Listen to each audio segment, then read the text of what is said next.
ये हमने एक प्रॉपर्टी पढ़ी है, उसी पे बेस्ड है। प्रॉपर्टी क्या थी? प्रॉपर्टी थी कि किसी एक पर्टिकुलर रो या पर्टिकुलर कॉलम में दो एलिमेंट का सम है, तो हम क्या कर सकते हैं, उसको जो दो एलिमेंट हैं उन दो एलिमेंट को अलग अलग दो डिटर्मिनेंट में लिख सकते हैं। यहाँ पर भी देखो ऐसा ही है। ये जो थर्ड कॉलम है वहां दो एलिमेंट का सम है, सारे एलिमेंट। तो हम इस डिटर्मिनेंट को दो डिटर्मिनेंट में ब्रेक कर सकते हैं, जिसमें पहले डिटर्मिनेंट में पहला वाला एलिमेंट आएगा और दूसरे डिटर्मिनेंट में दूसरा वाला एलिमेंट आएगा। तो उसी पे बेस्ड क्वेश्चन है ये, उसी वाली प्रॉपर्टी पे बेस्ड। सॉल्व करते हैं, देखते हैं कैसे होता है। पहले हम प्रॉपर्टी को यूज करके इसे अलग अलग करते हैं। फिफ्थ प्रॉपर्टी है, ऐसे लिख सकते हैं हम इसे, एक्स क्यूब 1 वाई स्क्वायर, यहाँ पे भी स्क्वायर 1 जेड स्क्वायर प्लस यहाँ क्या आएगा, x square x cube y square y cube z square z cube.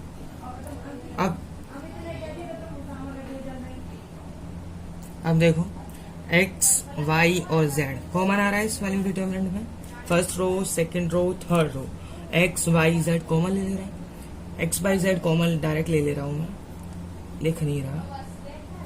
अब हम बहुत सीख चुके हैं इतना कि वैसे बोर्ड एग्जाम जब आए तो उनमें तो लिखना पड़ेगा आपको। यहाँ क्योंकि शीट की अपनी एक लिमिट है, इसलिए डायरेक्ट लिख दिया। एक्स वाई जेड कॉमन ले लिया, तो यहाँ एक्स कॉमन लिया तो क्या बचेगा, 1 x square, same here 1 y square 1 z square. अब आप ये देखो, पहली वाली डिटर्मिनेंट और दूसरी वाली डिटर्मिनेंट ऑलमोस्ट सेम है, एलिमेंट सारे ही सेम है, बस रो का हेर फेर है। जो यहाँ पे फर्स्ट वाले कॉलम में आ रहा है वो यहाँ थर्ड वाले कॉलम में आ रहा है। यहाँ मैं लिख दे रहा हूं आपको ये कौन सी प्रॉपर्टी है, प्रॉपर्टी नंबर 5। जो यहाँ फर्स्ट में आ रहा है वो यहाँ थर्ड में आ रहा है, जो यहाँ सेकंड में आ रहा है वो यहाँ थर्ड में आ रहा है, तो थोड़ा सा हेर फेर है। तो हम क्या कर रहे हैं, हम चेंज करते हैं। हमने प्रॉपर्टी पढ़ी है कि जब हम चेंज करते हैं किसी भी दो कॉलम को, आपस में इंटरचेंज करते हैं, और या दो रो को इंटरचेंज करते हैं, तो माइनस साइन बाहर आ जाता है। तो यहाँ पे भी हम इंटरचेंज कर रहे हैं दो कॉलम को। सबसे पहले किसको कर रहा हूँ, C1 और C2 को। C1 और C2 करूंगा तो देखो एक्स वाई जेड जो है वो C2 में पहुंच जाएगा। C1 इंटरचेंज विथ C2 पहले किया तो माइनस साइन आ जाएगा एक बार, एंड देन अब फिर चलो x y z C1 x y z यहाँ आ गया। अब फिर C1 और C3 में चेंज कर देंगे,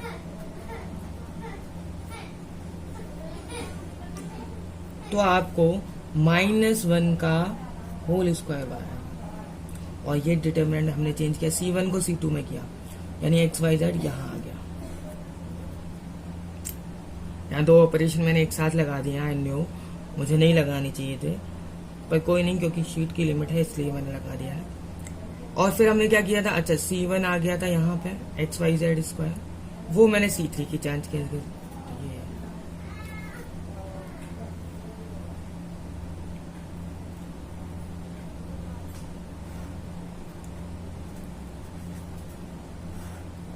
1 1 1 x y z x square y square z square. अब क्वेश्चन बहुत आसान है। क्वेश्चन में क्या है देखो, लास्ट वाली डिटरमिनेंट देखेंगे, लास्ट वाला स्टेप।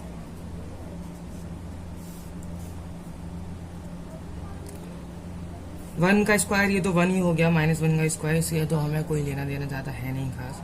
यहाँ देखो, ये पूरा एक आपके पास एक एलिमेंट है, ये पूरा यहाँ से यहाँ तक, और एक ये पूरा एलिमेंट, दो एलिमेंट है आपके पास, उसमें एक डिटर्मिनेंट कॉमन आ रही है। हम क्या कर रहे हैं, ये पूरी जो डिटर्मिनेंट इसके पास भी है, इस पूरे एलिमेंट के पास, इस पूरे एलिमेंट के पास भी है, तो हम इस डिटर्मिनेंट को कॉमन ले रहे हैं। जब हम इस डिटर्मिनेंट को कॉमन लेंगे तो ये बाहर आ जाएगी, अंदर क्या बचेगा वो आपको देखना। अंदर क्या बचेगा बताओ। देखो इस पूरे डिटर्मिनेंट में, इस पूरे एलिमेंट में आपने ये कॉमन ले लिया, बचा क्या यहाँ -1 का square which is equals to 1 plus sign लगाया। इस पूरे में आपने ये डिटर्मिनेंट कॉमन ले ली, बचा क्या XY से, यहां तक हो गया। प्रूफ क्या करना था आपको, then show that 1 plus XYZ is equals to 0। ठीक है, हमें पता है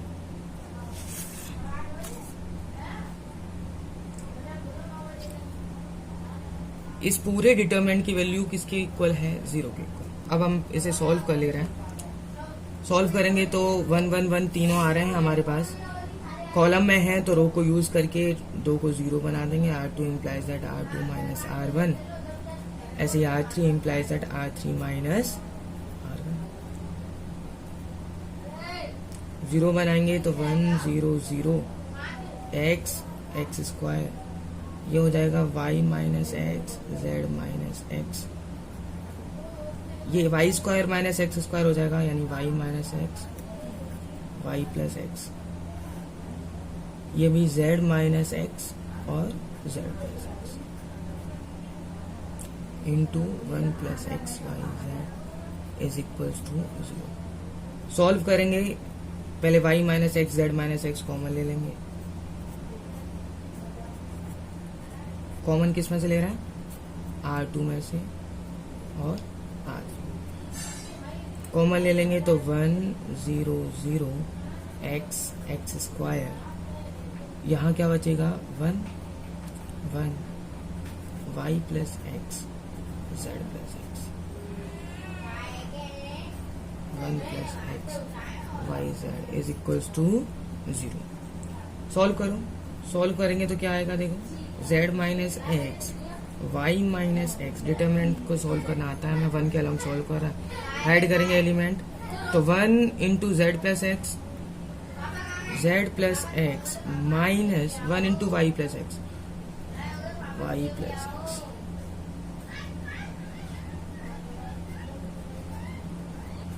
इज इक्वल्स टू 0। सॉल्व किया तो क्या आया, z minus x y minus x, x x cancel, z minus y और 1 plus x y z is equals to 0। अब देखो हमें पता है कि ये डिटर्मिनेंट का सॉल्यूशन इज इक्वल्स टू 0, और हमें ये भी पता है कि x y z are different number. तो जब तीनों नंबर अलग अलग हैं तो इसका मतलब ये है कि यदि मैं, जैसे मान लो आपके पास 2 नंबर है 2 और 2, दोनों सेम नंबर है, तभी तो आप सब्ट्रैक्ट करोगे तो 0 आएगा। अभी ये दोनों नंबर यदि अलग अलग हों तो उनका सब्ट्रैक्शन कभी 0 हो सकता है, नहीं हो सकता। यानी कि z minus X is not equals to 0, y minus X भी not equals to 0, z minus X भी नॉट इक्वल्स टू 0। यानी ये कंफर्म है कि ये तीनों एलिमेंट का मल्टीप्लिकेशन, यानी ये 0 नहीं है, ये भी 0 नहीं है, ये भी 0 नहीं है, तीनों 0 नहीं है, तो ये 0 हो ही नहीं सकता। इसका मतलब ये कंफर्म है 1 plus X plus Y Z ही क्या होगा, 0 होगा। क्यों होगा, क्योंकि 2 नंबर का मल्टीप्लिकेशन तभी 0 आता है जब कोई ना कोई एक 0 हो। ये 0 हो नहीं सकता, ये हो नहीं सकता, ये हो नहीं सकता, तो कौन सा होगा, यही होगा। एक और क्वेश्चन देखते हैं, एक और क्वेश्चन देखते हैं। ये भी क्वेश्चन बहुत अच्छा क्वेश्चन है, एनसीईआरटी की क्वेश्चन ले रहा हूँ ज़्यादा, क्योंकि एनसीईआरटी की जो क्वेश्चन है ना उनमें क्वालिटी है, बहुत अच्छे क्वेश्चन रहते हैं। सबसे अच्छी बात है वैरायटी है, आपको 17 क्वेश्चन मिलेंगे तो उन 17 क्वेश्चन में वैरायटी है, तो उन्हीं क्वेश्चन को मैं उठा रहा हूँ ताकि जितना ज़्यादा वैरायटी की क्वेश्चन है मैं इन ट्यूटोरियल में करा सकूँ। क्वेश्चन देखते हैं। क्वेश्चन है आपको ये प्रूफ करना है कि ये जो डिटर्मिनेंट है इसके इक्वल्स आनी चाहिए। सबसे पहले आप ये देखो, क्या ऐड करने से ऐसा कुछ मिल रहा है आपको, ऐसा कुछ ऐड करने से, ऐसे ऐड करने से, किसी रो को ऐड करने से, सब्ट्रैक्ट करने से कुछ मिला है, स्क्वायर प्लस 1 माइनस कुछ करूँ, दिस माइनस, कुछ भी नहीं मिला। लेकिन एक चीज देखो यार, आपको A square 1 plus A square plus B square plus C square चाहिए। 1 प्लस ए स्क्वायर आपके पास है, ए बी है या ए सी है। यदि यहाँ पे मैं बी का मल्टीप्लाई कर दूं तो बी स्क्वायर हो जाएगा, यहाँ पे सी का मल्टीप्लाई कर दूं तो ये सी स्क्वायर हो जाएगा। तो मुझे यहाँ क्या मिल जाएगा, 1 प्लस ए स्क्वायर प्लस बी स्क्वायर यहाँ पे होगा, सी स्क्वायर यहाँ पे होगा, है ना। सेम ये है सेकेंड रो में देखो, 1 प्लस बी स्क्वायर है, जहाँ ए बी है यहाँ बी सी है। 1 प्लस बी स्क्वायर है, मुझे सी स्क्वायर और ए स्क्वायर भी चाहिए।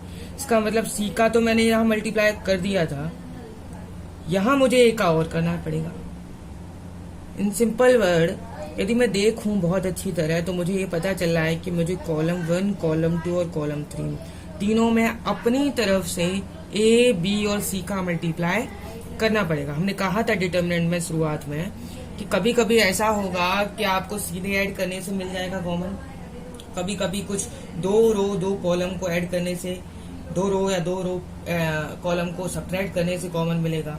कभी कभी ऐसा होगा कि आपको खुद अपनी तरफ से मल्टीप्लाई करना पड़ेगा, और जब मल्टीप्लाई करोगे तब कुछ कॉमन मिलेगा। ऐसे यहाँ पे भी देखते हैं, हम कॉलम 1, कॉलम 2 और कॉलम 3 में अपनी तरफ से ए बी सी का मल्टीप्लाई करते हैं। मल्टीप्लाइंग बाई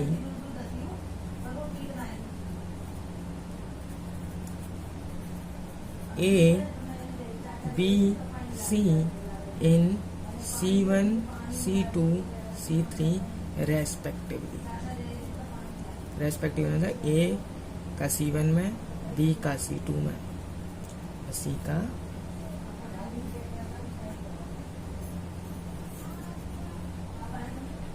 ठीक। मल्टीप्लाई करेंगे तो क्या हो जाएगा, देखो यहाँ ए का करूंगा तो ए बाहर ले रहा हूँ, अभी कुछ नहीं कर रहा, ए स्क्वायर प्लस 1, यहाँ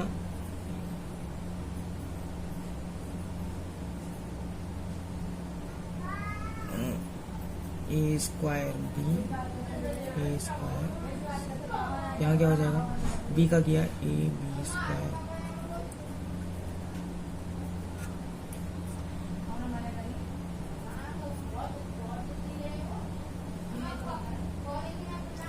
सी square a, c square b, c square plus, क्योंकि मैंने मल्टीप्लाई किया है ए बी सी का तो मुझे बाहर डिटर्मिनेंट में इक्वल करने के लिए डिवाइड करना पड़ेगा ए बी सी का। अब क्या करेंगे, देखो अब देखो कॉलम में तो आपने मल्टीप्लाई किया, लेकिन रो में कॉमन आ जा रहा है। रो 1, रो 2, रो 3 में आप देखो तो आपको ए कॉमन मिल रहा है। जैसे ही मैं ए कॉमन ले लूंगा तो मुझे क्या मिल जाएगा, A square plus 1, B square और C square. Taking A B C common from R1, R2 and R3।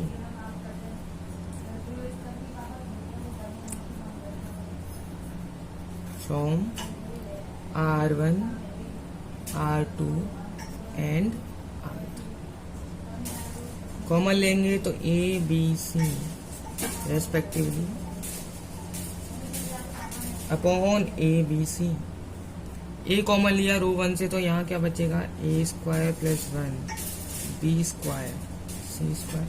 Same यहाँ बी कॉमन लिया, A square B square plus 1, C square. यहाँ सी कॉमन लिया, A square B square C square plus. अब ये question बहुत ज्यादा आसान हो गया। अब ये देखो बहुत ज्यादा आसान क्वेश्चन हो गया। अब हमें कॉमन मिल रहा है क्या, देखो हम कॉलम 1, कॉलम 2 और कॉलम 3 को ऐड करेंगे तो हमें 1 प्लस ए square plus B square plus सी स्क्वायर कॉमन मिल जाएगा। तो C1 implies that C1 plus C2 plus C3, ये तो कट गया। तो जैसे ही हम ऐड करेंगे तो हमें हमेशा यहाँ मतलब 1 प्लस ए square plus B square plus सी स्क्वायर सेम यहाँ 1 प्लस ए square plus B square plus सी स्क्वायर, 1 प्लस ए square plus B square plus सी स्क्वायर।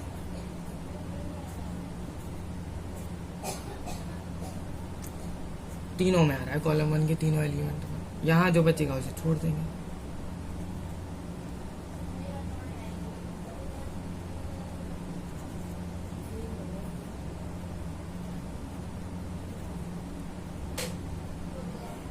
अब देखो, क्योंकि सेम है, 1 प्लस ए square plus B square plus सी स्क्वायर कॉमन ले सकते हैं। Taking 1 plus A plus B square plus C square common from column 1, direct common ले रहा हूँ। कॉमन ले लिया तो बाहर आ जाएगा।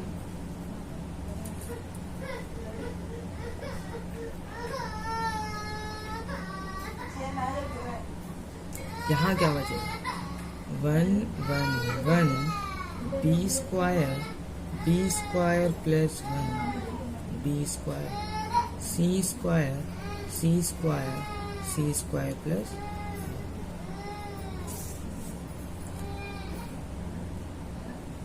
अब आसान है, 3 1 बन गए तो 1 को 0 करना है और फिर सॉल्व कर देना है। 2 1 को 0 करेंगे, R2 और R3 के, R2 और R3 के 0 करेंगे तो R2 implies that R2 minus R1। ऐसे R3 का करेंगे तो R3 implies that R3 minus R1। 1 plus A square plus B square plus C square, 1 0 0। First row तो सेम ही रहेगा, उसमें तो कुछ चेंज करना नहीं। B square plus 1 minus b square क्या बचेगा? 1। B square minus b square 0, यहाँ पे भी 0 1। सॉल्व करेंगे तो देखो क्या बचेगा, ये हाइड हो जाएगा। आपके पास बचेगा 1, डिटर्मिनेंट 1 0 0।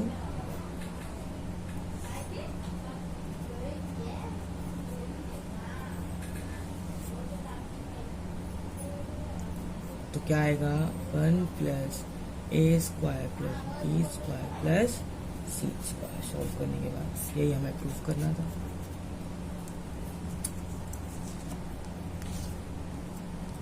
आई होप आपको मेरी वीडियो पसंद आ रही होंगी, समझ में भी आ रहा होगा। यदि आपको पसंद आ रहा है और आप चाहते हो कि मैं और ट्यूटोरियल बनाऊं इस पे बेस्ड, प्रॉपर्टीज ऑफ डिटर्मिनेंट के क्वेश्चन पे बेस्ड, क्योंकि बहुत सारे क्वेश्चन रहते हैं कराने को। यदि आप चाहते हो मैं और ट्यूटोरियल इसी पे बेस्ड, प्रॉपर्टीज ऑफ डिटर्मिनेंट पे बेस्ड बनाऊं, तो आप कमेंट सेक्शन में लिख सकते हो। और आपको मेरी वीडियो पसंद आ रही है तो प्लीज़ लाइक करें, शेयर करें, सब्सक्राइब करें। Thank you.